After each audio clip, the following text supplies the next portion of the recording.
Episode 3 की starting में हमें विलेज चीफ को दिखाया जाता है जिस पर कुछ लोग तीर मार रहे होते हैं और फिर आखिरी में एक तलवार उसके सर के आर पार हो जाती है पर उसे कुछ भी नहीं होता है। ये सब छोटा गाबीमारू देख रहा होता है और फिर वो बताता है कि कहा जाता है कि विलेज चीफ इमोर्टल है और उससे लाइफ ऑफ एक्सिलर मिल चुका है। अब सीन प्रेजेंट में शिफ्ट होता है जहाँ पर गाबीमारू और सागिरी उसी आइलैंड पर पहुंच जाते हैं। गाबीमारू सागिरी को बताता है कि उसे पता है कि एक्सिलर एग्जिस्ट करता है पर यही नहीं पता कि वो इसी आइलैंड पर है। फिर वो दोनों इस खूबसूरत जंगल में एक्सिलर को ढूंढने निकल जाते हैं। गाबीमारू को जंगल की खूबसूरती अननेचुरल लग रही थी। उसके बाद गाबीमारू अपने हाथ की रस्सी को तोड़ देता है जिसे देख सागिरी कहती है कि तुम रूल्स तोड़ रहे हो, पर गाबीमारू बहाने बनाने लगता है। ये सब सुनकर सागिरी को गुस्सा आ जाता है और वो अपनी तलवार गाबीमारू के गले पर रख के कहती है कि तुम्हें रूल्स फॉलो करना पड़ेगा। मैं एक एग्जीक्यूशनर हूँ, तुम्हारी दोस्त नहीं। आखिर में गाबीमारू हाथ बनवाने के लिए मान जाता है। सागिरी उसके हाथ बांधे रही थी कि तभी एक बड़ी आयरन बॉल गाबीमारू के सर पर जाके पड़ती है। ये देख के सागिरी शॉक हो जाती है और फिर वो देखती है कि वो आयरन बॉल उन्हीं क्रिमिनल में से एक ने फेंकी होती है। दरअसल वो क्रिमिनल बाकी क्रिमिनल्स को मारना चाहता है ताकि उससे पहले कोई और एक्सिलर ना ढूंढ ले। दूसरी तरफ गाबीमारू खड़ा होता है जैसे उसको बिल्कुल भी खरोच नहीं आई है। सागिरी उस क्रिमिनल के बारे में बताती है कि वो पहले एक वॉरियर मॉन्क था और उससे अपने वेपन से बहुत प्यार है और कहा जाता है कि वो जिसे भी मारता है उसका वेपन भी अपने पास रख लेता है। ये सुन के गाबीमारू कहता है कि वो सब तो ठीक है पर इस क्रिमिनल के हाथ भी खुले हैं। तो सागिरी उस क्रिमिनल के साथ वाले समुराय कीशो से पूछती है कि उसने उस क्रिमिनल के हाथ क्यों नहीं बांधे, जिस पर कीशो कहता है कि मैं बांध लूंगा सागिरी, तुम इतनी ऑनेस्ट हो जिस वजह से ही तुम्हारी रैंकिंग समुराय में सबसे नीचे है। ये सब सुन के सागिरी को काफ़ी बुरा लगता है। तभी वो क्रिमिनल गाबीमारू से कहता है कि मैं तुम्हें मार दूंगा, जिस पर गाबीमारू कहता है कि मेरी वाइफ मुझे मारने के लिए मना करती है पर अगर तुम यही चाहते हो तो ठीक है। तभी सागिरी उसे कहती है कि पहले अपने हाथ बांधो। गाबीमारू अपने हाथ बांधने लगता है तभी वो क्रिमिनल अपने वेपन को गाबीमारू के सर पर मारता है और उसका वेपन ही टूट जाता है। वो काफ़ी सारे वेपन से मारता है पर गाबीमारू वहीं खड़ा रहता है। गाबीमारू उस क्रिमिनल को एक जोर की लात मारता है और वो वहाँ जाके गिर जाता है। अभी सीन शिफ्ट होता है और दूसरे सीन में दिखाया जाता है कि उस क्रिमिनल को गाबीमारू ने बुरी तरह से मार दिया है। अभी कीशो अपनी तलवार से उस क्रिमिनल का सर काट देता है और कहता है कि मेरी ड्यूटी यहीं ख़त्म हुई, अब मैं घर वापस जा रहा हूँ। जिस पर सागिरी उसे वक्त केयरफुल रहने के लिए कहती है। तो कीशो कहता है कि केयरफुल सागिरी को रहना चाहिए क्योंकि उसके साथ एक क्रिमिनल है और इस आइलैंड पर आने से पहले ही बाकी क्रिमिनल ने आपस में एक दूसरे को मारना शुरू कर दिया है ताकि कंपटीशन कम हो।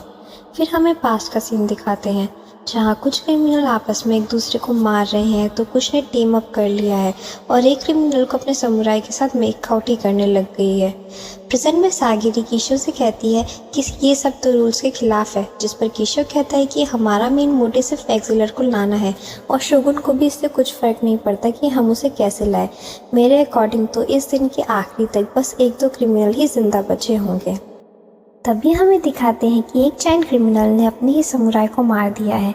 दूसरी तरफ जो 2 क्रिमिनल लड़ रहे थे उनमें से भी एक मर गया है और जो लड़की अपने समुराय के साथ मेकआउट कर रही थी उसके समुराय ने ही उस लड़की को मार दिया है।